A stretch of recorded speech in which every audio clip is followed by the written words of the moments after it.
Today we are on question 3, the simplicity of God, and article 5, whether God is contained in a genus. So the genus species distinction, of course, begins with Aristotle, and it's basically where species is a member, genus is the group.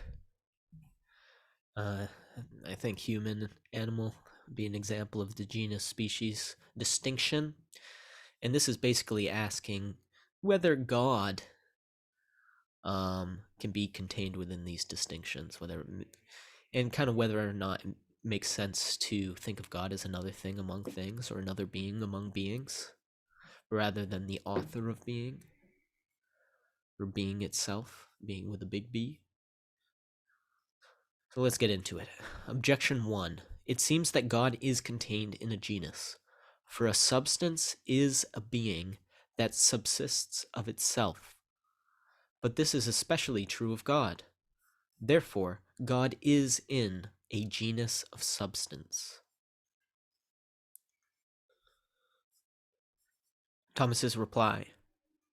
The word substance signifies not only what exists of itself, for existence cannot of itself be a genus, as shown in the body of the article, but it also signifies an essence that has the property of existing in this way, namely, of existing of itself. This existence, however, is not its essence. Thus, it is clear that God is not in the genus of substance. Awesome. Objection 2.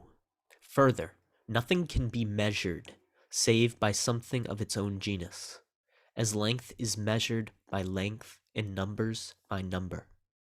But God is the measure of all substances, as the commentator shows. Therefore, God is in the genus of substance. Thomas's reply to objection 2.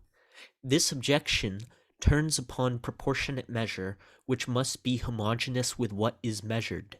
Now, God is not a measure proportionate to anything. Still, he is called the measure of all things, in the sense that everything has being only according as it resembles him.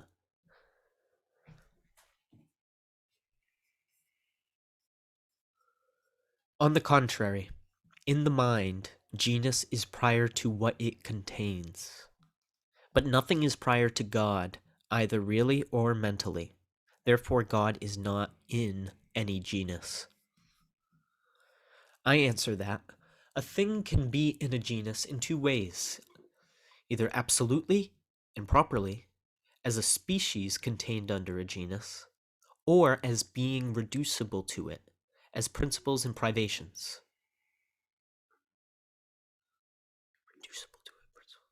For example, a point and unity are reduced to the genus of quantity as its principles, while blindness and all other privations are reduced to the genus of habit. But in neither way is God in a genus. That he cannot be a species of any genus may be shown in three ways. First, because a species is constituted of genus and difference. First, because a species is constituted of genus and difference. Now that from which the difference constituting the species is derived is always related to that from which the genus is derived, as actuality is related to potentiality. For animal is derived from sensitive nature, by concretion, as it were. For that is animal, which has a sensitive nature. Rational being, on the other hand, is derived from intellectual nature, because that is rational, which has an intellectual nature. And intelligence is compared to sense, as actuality is to potentiality.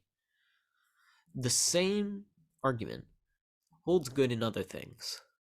Hence, since in God actuality is not added to potentiality, it is impossible that he should be in any genus as a species.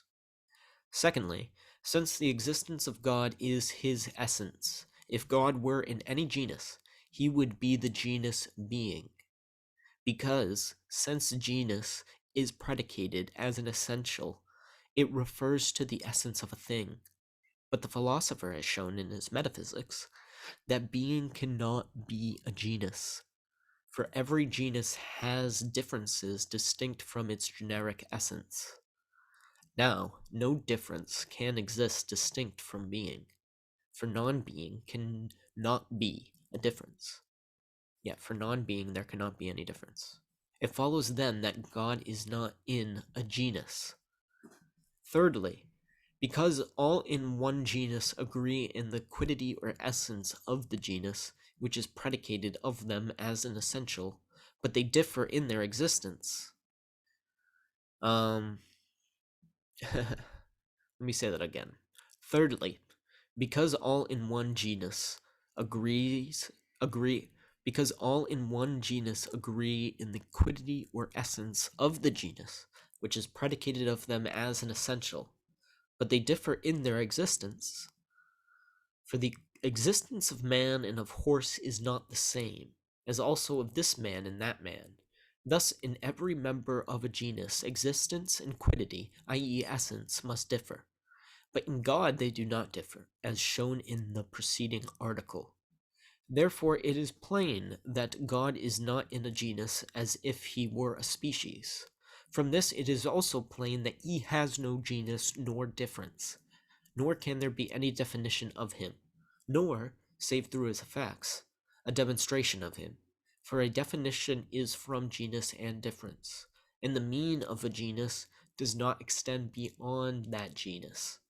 As a point is the principle of continuous quantity alone, and unity of discontinuous quantity, but God is the principle of all being.